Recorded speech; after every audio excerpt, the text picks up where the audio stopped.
கிறிஸ்துவுக்குள் பிரியமானவர்களே, இந்த நாளுக்கான மாலை நேரம் அண்ணா அப்போஸ்தலனாகிய யோவான் எழுதின 3ஆம் நிருபம் 9வது வசனம். 3 யோவான் 9, 3 John 9. நான் சபைக்கு எழுதினேன், ஆனாலும் அவர்களில் முதன்மையாய் இருக்க விரும்புகிற தியோத்திரப்பு எங்களை ஏற்றுக்கொள்ளவில்லை. இப்போ சபைக்கு கடிதம் எழுதி சபைக்கு ஒரு திருத்தத்தை சொல்லும்போது சபையில் இருக்க மக்கள் யோவானுடைய வயதிற்கும் யோவான் இயேசு கிறிஸ்துவோடு இருந்து கற்றுக்கொண்டு தேவனுடைய வார்த்தையை சொல்லுவதை ஏற்றுக்கொள்ள வேண்டும் என்பது வழக்கம். ஆனால் அங்கே சபையில் இருக்கிற தியோத்திரப்பு ஏற்றுக்கொள்ளலை. அதற்கு காரணம் முதன்மையாக இருக்க விரும்புகிற தியோத்திரப்பு. அவர் சொல்லும்போது என்ன சொல்கிறாரு? செல்ஃபிஷ்னஸ், அதாவது சுயம், நான் தான் பெரிய ஆள், நான் தான் முதன்மையாக இருக்கணும் அப்படின்னு சொல்லக்கூடியதான். நம்ம மத்திய 20வது அதிகாரத்தில் 20வது வசனத்திலிருந்து ஒரு சம்பவம் பார்க்குறோம். இடிமுழக்கத்தின் குமாரர்கள் என்று சொல்லக்கூடிய செபதேயின் குமாரர்கள் ஆகிய யோவானும் யாக்கோபும் என்ன பண்ணுறாங்க? அவங்க அம்மாட்ட போய் சொல்லி, அவங்க அம்மா இயேசு கிறிஸ்து என்ன கேட்குறாங்க? ஐயா, நீங்கள் மகிமையில் வரும்போது ஒருத்தன் வலது பக்கம் ஒருத்தன் இடது பக்கம் வச்சுக்கொள்ளணும் அப்படின்னு சொல்லக்கூடிய காரியம். இதை கேட்டு மீதி உள்ள 10 சீஷர்களும் எரிச்சல் அடையக்கூடிய காரியம். அப்போ இயேசு கிறிஸ்து அவங்களுக்கு சொல்லும்போது என்ன சொல்கிறாரு? 25வது வசனத்தில் பாருங்கள். அப்பொழுது இயேசு அவர்களை கிட்ட வர செய்து, புறஜாதியாருடைய அதிகாரிகள் அவர்களை இருமாப்பாய் ஆளுகிறார்கள் என்றும் பெரியவர்கள் அவர்கள் மேல் கடினமாய் அதிகாரம் செலுத்துகிறார்கள் என்றும் நீங்கள் அறிந்திருக்கிறீர்கள். உங்களுக்குள்ளே அப்படி இருக்கலாகாது. என்ன, உங்களில் எவனாகில பெரியவனாய் இருக்க விரும்பினால் அவன் உங்களுக்கு பணிவிடைக்காரனாய் இருக்க கடவன். உங்களில் எவனாகிலும் முதன்மையாய் இருக்க விரும்பினால் அவன் உங்களுக்கு ஊழியக்காரனாய் இருக்க கடவன். அப்படியே மனுஷகுமாரனும் ஊழியம் கொள்ளும்படி வராமல் ஊழியம் செய்யவும் அநேகரை மீட்கும் பொருளாக தம்முடைய ஜீவனை கொடுக்கவும் வந்தார் என்றார். என்ன, நீங்கள் முதன்மையாக இருக்கணும்னா மற்றவங்களுக்கு ஊழிய வேலைக்காரனாக இருக்கணும். எப்படி? மற்றவர்களுக்கு வேலை செய்யக்கூடியவனாக இருக்கணும் நீ முதன்மையாக இருக்க விரும்பினா. ஆனால் இங்கே முதன்மையாக இருக்கிற தியாத்திருப்பு என்னவ, அங்கே அதை ஏற்றுக்கொள்ளவில்லை. ஏன்னா கர்த்தராகிய இயேசு கிறிஸ்துவை முன்மாதிரியாக வைத்து பின்பற்ற வேண்டியது. பிலிப்பியர் 2வது அதிகாரம் 5-11 வரை உள்ள வசனங்களில் பார்க்கும்போது என்ன பார்க்குறோம்? அவர் தேவனுடைய குமாரனாய் இருந்தும் அதை கொள்ளையாடின பொருளாக இல்லாமல் என்ன பண்ணார்? ஒரு அடிமையின் ரூபம் எடுத்து பூமிக்கு வந்தார்.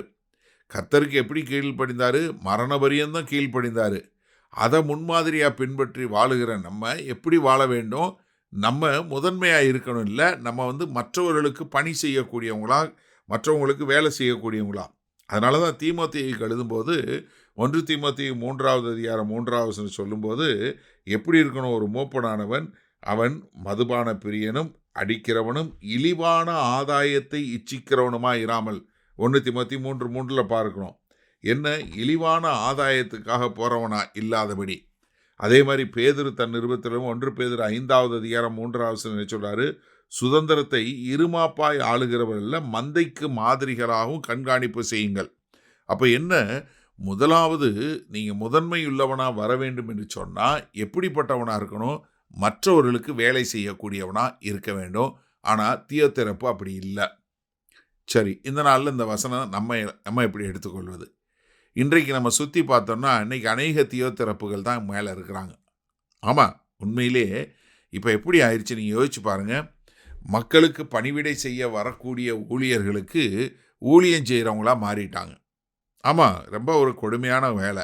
இப்போ நம்ம அரசியல் அமைப்பில் பார்க்குறோம். அரசியல் அமைப்பில் என்ன பார்க்குறோம்? அதாவது ஒருத்தர்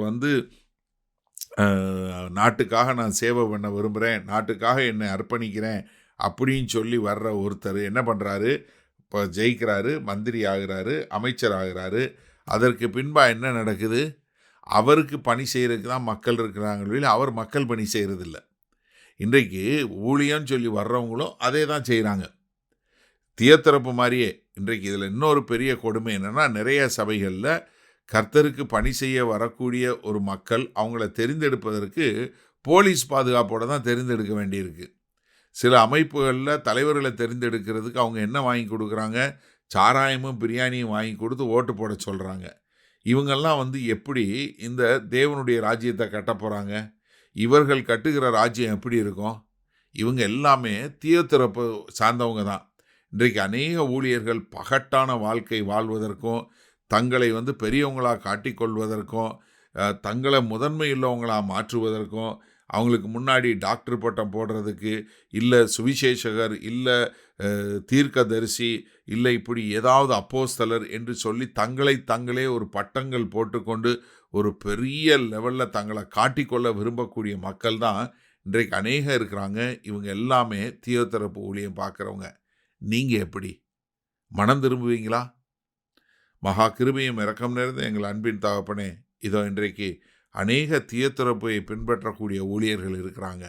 ஆனால் இந்த செய்தியை கேட்டுக்கொண்டிருக்கிற ஒவ்வொருவரும் கர்த்தராகிய இயேசு கிறிஸ்துவை பின்பற்றி அப்போஸ்தலனாகிய பவுல் சொன்னது போல, ஆமாண்டவரே, இதோ நான் கிறிஸ்துவை பின்பற்றுவது போல என்னை பின்பற்றுங்கள் என்று சொன்ன வார்த்தையின்படி உம்மை பின்பற்றி உம்மை போல வாழ எங்கள் தேவன் எங்களுக்கு கிருபை பாராட்ட வேண்டுமாய் இயேசு கிறிஸ்துவின் மூலம் ஜெபிக்கிறோம் வல்ல பிதாவே, ஆமேன். கர்த்தர் உங்களை ஆசீர்வதிப்பாராக. நாம் நாளை காலை தினசரி தியானத்தில் சந்திப்போம். Good night.